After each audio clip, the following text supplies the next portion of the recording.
भावना शर्मा। आज आपको लेखाशास्त्र में यूनिट 2 के अंतर्गत साझेदारी की निवृत्ति पढ़ाऊंगी। जैसा कि आप पूर्व में भी जानते हैं कि साझेदारी के सामान्य सिद्धांत के कौन कौन से नियम होते हैं। साथ ही साथ हमने ये भी जाना है पूर्व अध्याय में कि साझेदारी के फर्म में साझेदारों का प्रवेश किस प्रकार होता है।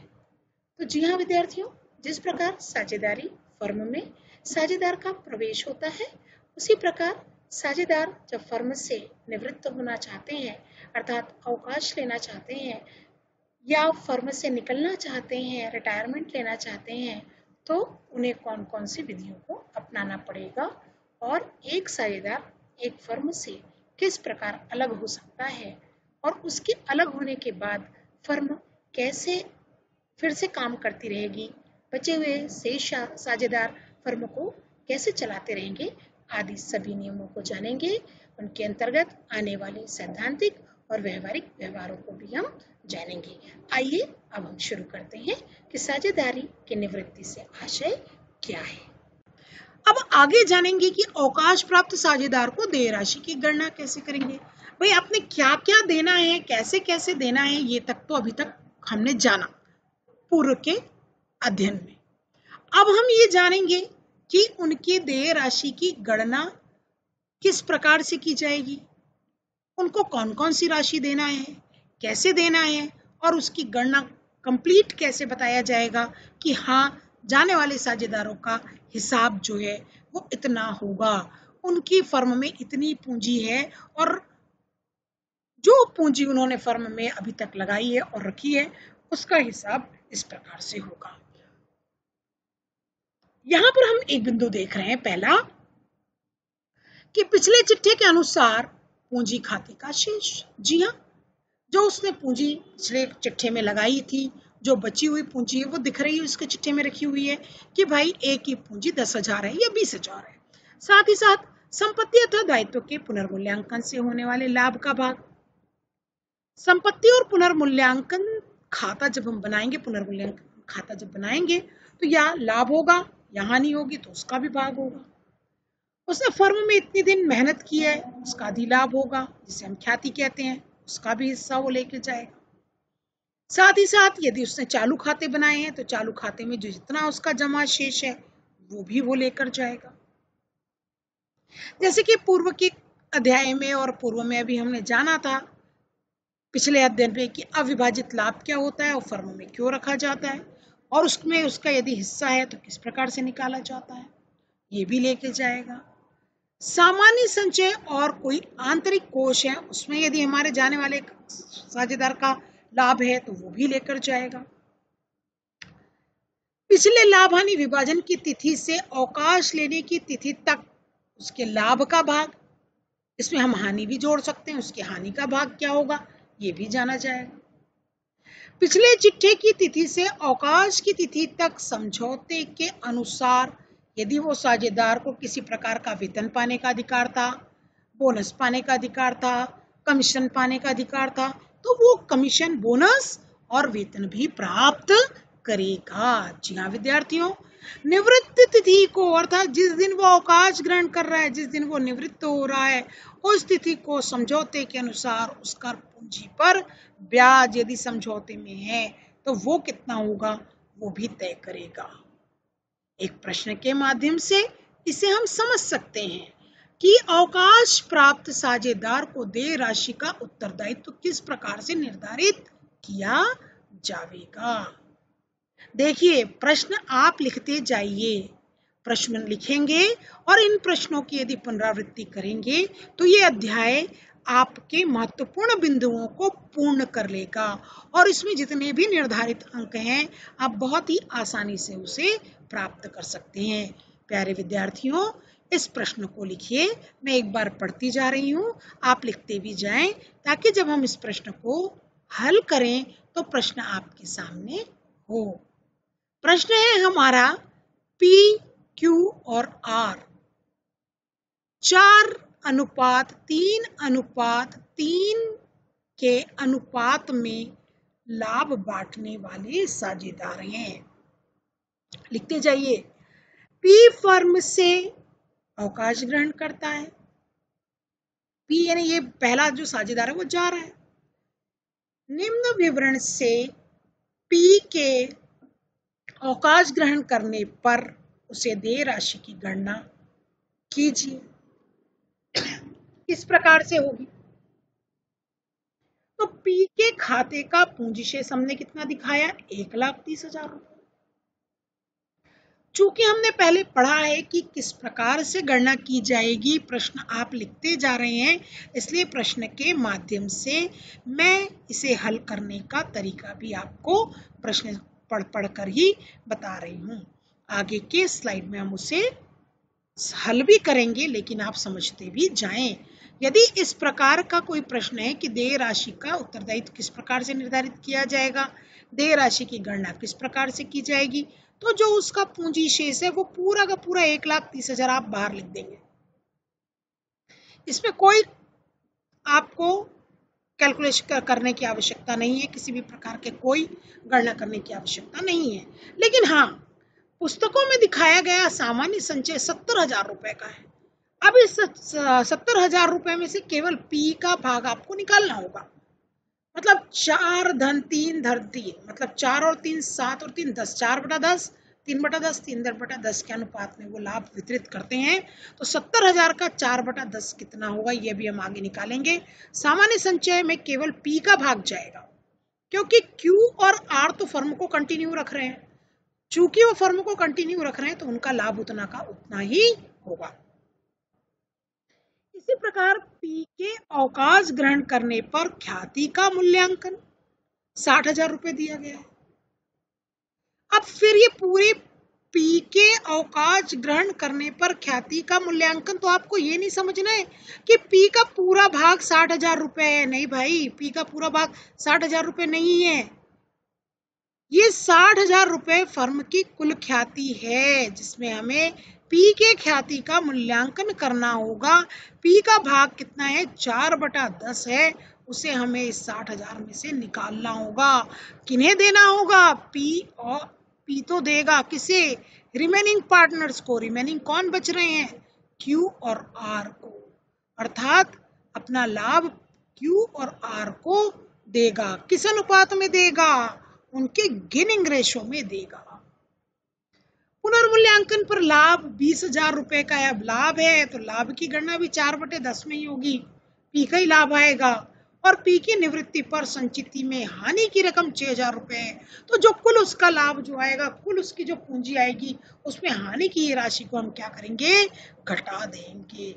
आइए अब इस प्रश्न को हम हल करते हैं। जैसा कि हमने प्रश्न के अंतर्गत पढ़ते पढ़ते ये जान लिया कि कौन सा अमाउंट कहाँ जाएगा। जी हाँ, हमें उन सारे अमाउंट्स को वैसे ही लिखना है। सर्वप्रथम हमें लिखना होगा देय राशि की गणना, अर्थात calculation of amount payable to P on his retirement. उसकी रिटायरमेंट के समय उसकी पूंजी थी 1,30,000। हमने पूर्व स्लाइड में दिखाया था आपको कि ये 1,30,000 ऐसा ही कैसा आया, तो ऐसे ही कैसा आया।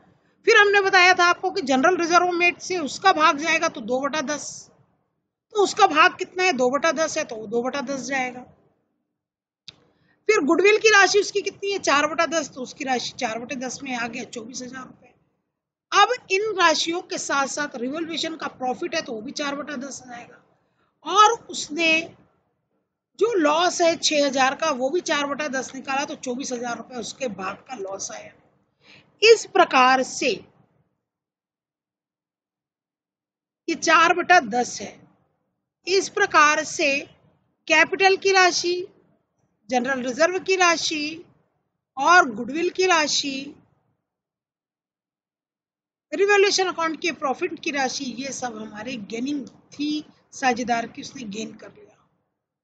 लेकिन उसका लॉस हुआ, तो लॉस भी उसे ही चुकाना है। जैसे कि हमने पूर्व में जाना, चाहे हानि हो चाहे लाभ हो, दायित्व तो किसका होगा, सभी साझेदारों का होगा। अर्थात पी ने इस दायित्व का वहन किया और पी का अमाउंट कितना बन गया, 1,87,600, जो net amount payable to P हुआ। पी को भुगतान के लिए ये राशि तय की गई।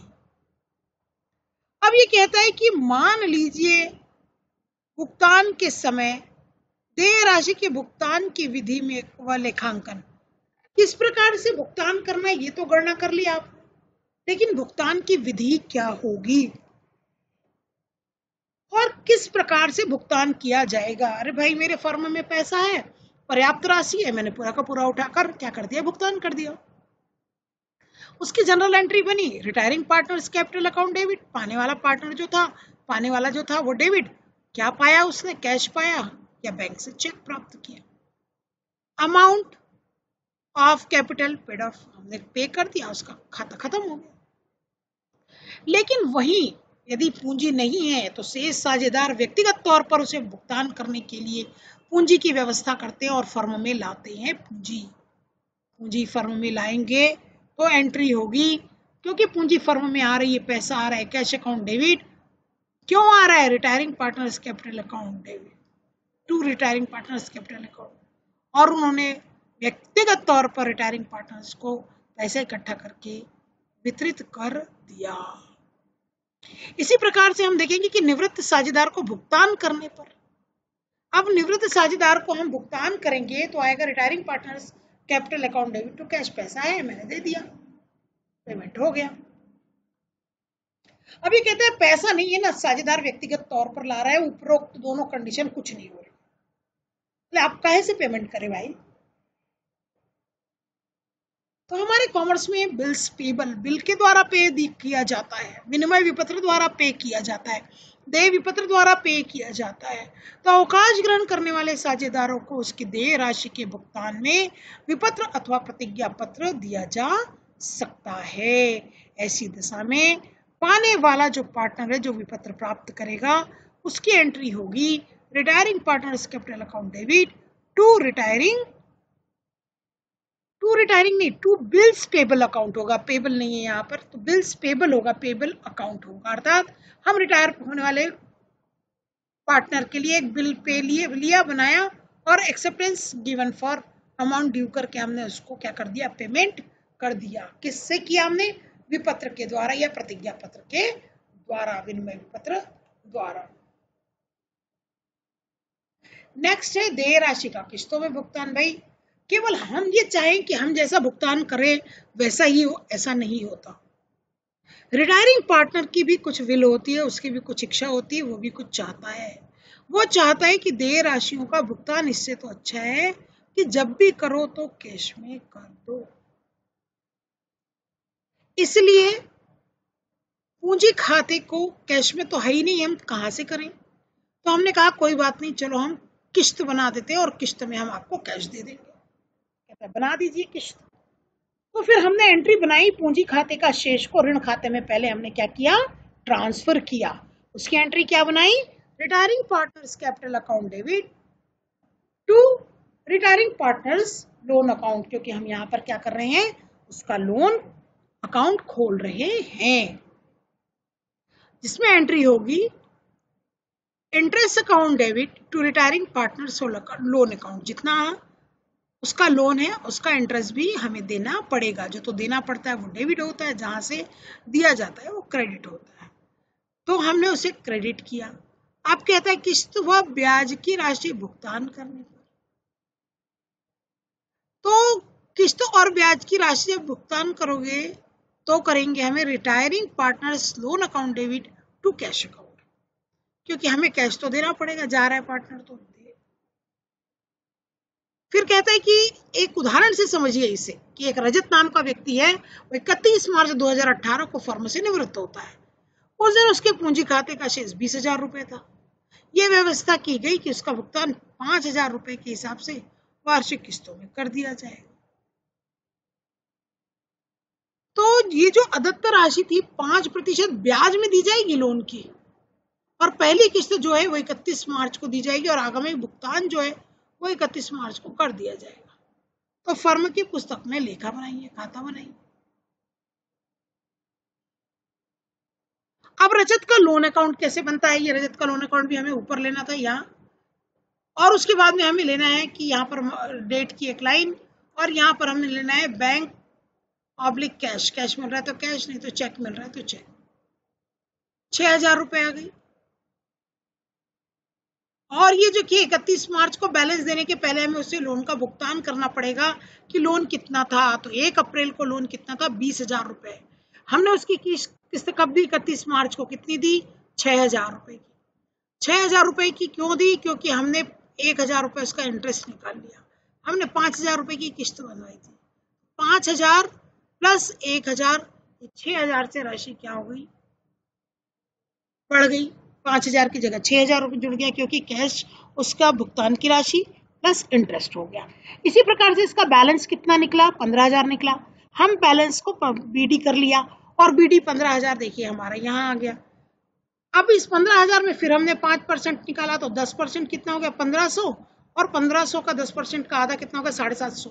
तो इंटरेस्ट कितना आ गया, 750। अब हमें राशि देनी थी इंस्टॉलमेंट की 5,000, लेकिन हमें अब इंटरेस्ट दे रहा है 7,500।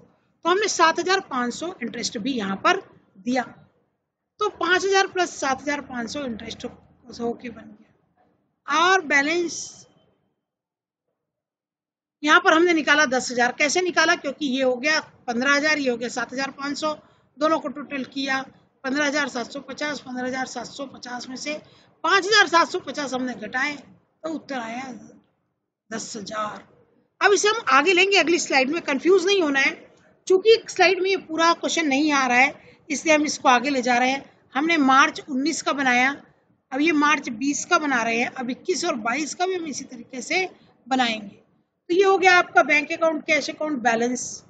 तो ये एक बैलेंस कहाँ से आया, बैलेंस ऐसे आया कि भाई ये आया 10,000 रुपए। अब 10,000 रुपए का इंटरेस्ट कितना निकल गया, तो इंटरेस्ट निकला 5% में, 10% में 1,000, 5% में 500। अब हमें देनी थी राशि कितनी, 5,000, और दी कितनी हमने, इंटरेस्ट मिला के 5,500। तो 5,500 का भुगतान हमने बैंक और कैश के नाम से कर दिया, और इस राशि को इस 10,500 में से घटा दिया। तो राशि कितनी आ गई यहाँ पर, 10,500। अब हमारा 10,500 ये इसका बैलेंस हुआ, लेकिन बैलेंस होने के पहले हमने ये टोटल हुआ 10,000, बैलेंस नहीं, टोटल हुआ 10,500। बैलेंस हमारा कितना हुआ, 5,000। अब इस 5,000 को हम कहाँ लेके आएंगे, यहाँ लेकर आएंगे क्रेडिट में। उसका इंटरेस्ट कितना हुआ, 5%, 250। अब इनको दोनों को जोड़ा के तो कितना है, 250। अब देखेंगे आप, बैलेंस जो है 5,000 हुआ, 5,000 के बाद में इंटरेस्ट हुआ 250। हमने 31 मार्च को उसका भुगतान किया 5,250। अब टोटल राशि हो गई 5,250। अब इस प्रकार से ये हमने 4 साल का उसका बना दिया। ये 19 का, जिसमें हमने बैंक अकाउंट में लिया, इंटरेस्ट को 1,000 जोड़ा, उसका बैलेंस 15,000 था, उसमें 5,000 फिर दिया, उसका इंटरेस्ट लिया 7,750, ये 750 आया। फिर हमने ये देखिए बैंक में कैश इतना था अपना 5,000, इंटरेस्ट था 250, तो यहाँ पर हमने 250 से डेबिट किया, और हमने आगे 250 यहाँ पर देकर दोनों साइड के बैलेंस को बराबर कर दिया। 5,250 और 5,250 भुगतान करने दोनों का अकाउंट बराबर आ गया।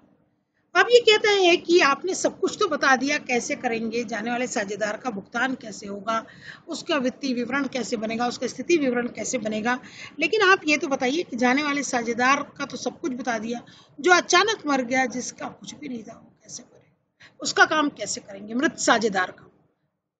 तो एक साझेदार की मृत्यु किसी भी समय हो सकती है, वित्तीय वर्ष में कभी भी हो सकती है। ऐसी दशा में साझेदार की निवृत्ति मध्य वर्ष में अर्थात retirement of partners in mid of the year समझी जाती है। मृत साझेदार के उत्तराधिकारी को अब राशि दी जाएगी। कहीं भी हमने देखा होगा कि नॉमिनी डिसाइड होता है कि भाई आप नहीं रहेंगे तो आपके बाद किसे ये राशि दी जाएगी, तो जो उसका उत्तराधिकारी होगा वो उसके फर्म से सारी राशि प्राप्त करेगा। वो उसकी पत्नी हो सकती है, वो उसका बच्चा हो सकता है, या किसी अन्य माता पिता, किसी को भी वो उसने नॉमिनी में दिया हो, भाई बहन, तो वो उत्तराधिकारी इस राशि को प्राप्त करेगा। अब फिर समस्या आती है कि मृत साझेदार के कौन को देय राशि की गणना किस प्रकार की जाएगी।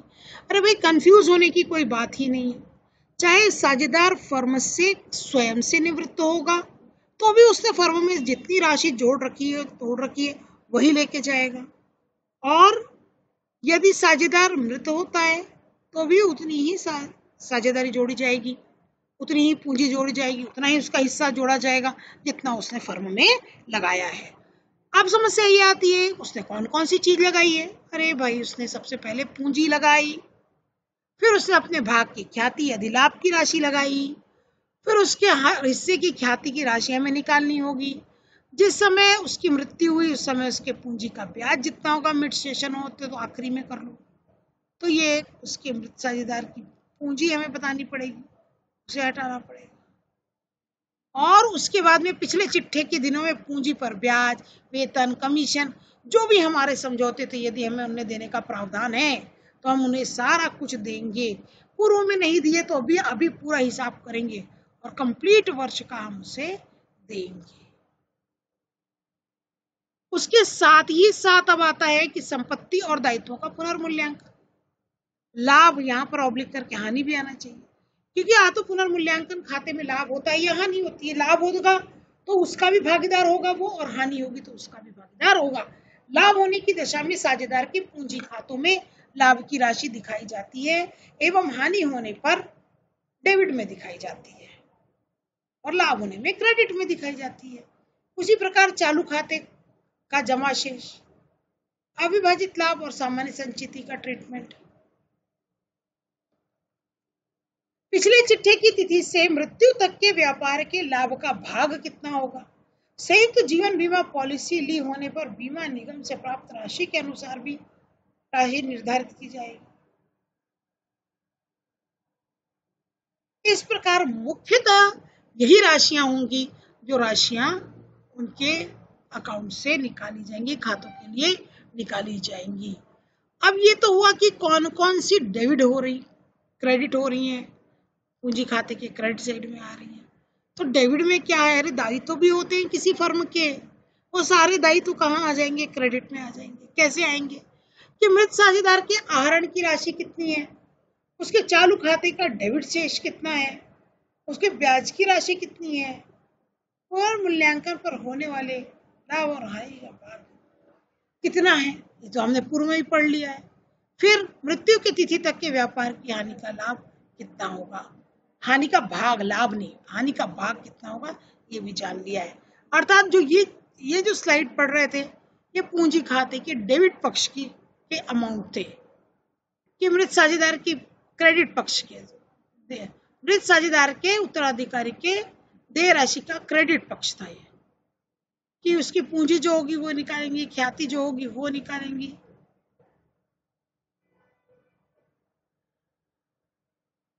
और उसके हिस्से की ख्याति निकलेगी, उसके हिस्से का पूंजी पर ब्याज निकलेगा और संपत्ति और दायित्व का पुनर्मूल्यांकन निकलेगा।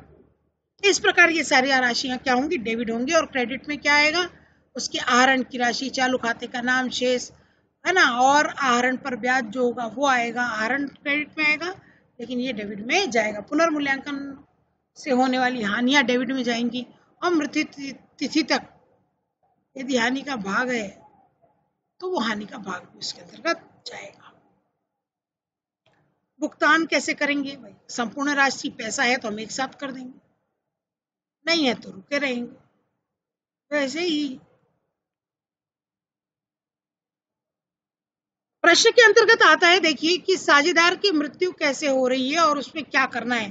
तो यहाँ पर 3 पार्टनर है। Accounting of case of death of partner, black, brown और व्हाइट 31 दिसंबर 2018 को चिट्ठा बनाते हैं।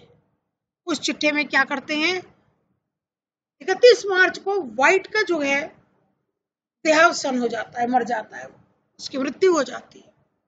आप बताएं कि उसका लाभ कैसे करेंगे, उसका विभाजन कैसे करेंगे, उसे कैसे पैसे देंगे। बहुत सिंपल, बार बार बता चुके हैं कि भाई उसकी जितनी पूंजी है नवीन चिट्ठे में उसकी पूंजी का जमा शेष दे दो, फिर उसकी ब्याज है तो उसकी ब्याज की राशि दे दो, फिर ब्याज के बाद में उसके गत वर्ष के औसत लाभ के दुगने के आधार पर उसकी ख्याति खाते का भाग दे सकते हैं यदि प्रश्न में कुछ नहीं दिया है तो। गत वर्ष के लाभ के आधार पर आर्थिक वर्ष के मृत्यु की तिथि तक का लाभ, जैसा कि अपन ने पूर्व में बना ही लिया। अब इसको समझ सकते हैं। फर्म 3 वर्ष का लाभ है, कितना कितना लाभ है उसमें, तो ये हो गया आपका 6400, 8000 और 7200। और पूंजी पे जो लाभ है वो किस में बांटा जाता है? पूंजी के अनुपात में बांटा जाता है। अब व्हाइट जो है वो उसका उत्तराधिकारी है। व्हाइट के उत्तराधिकारी को हमें क्या करना है? हिसाब की राशि देना है। अब हम प्रश्न को फिर से बता देती हूँ आपको।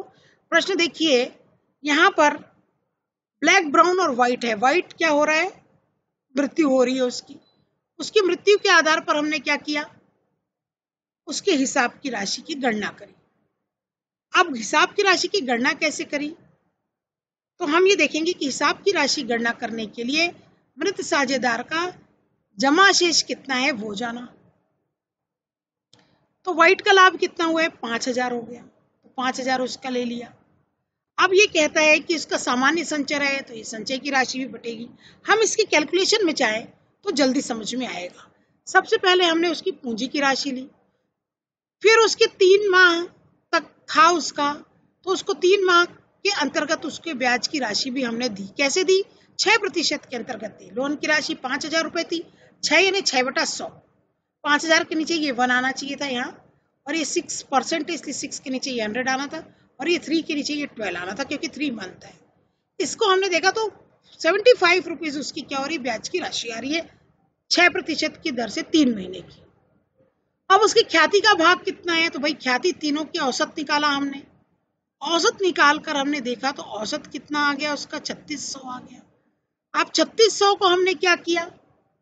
व्हाइट के 3 माह का लाभांश भी था उसमें, 3 माह के लाभांश को भी हमने कैसे बांटा? 3/12 करके और 1/4 करके। तो वो कितना आ गया?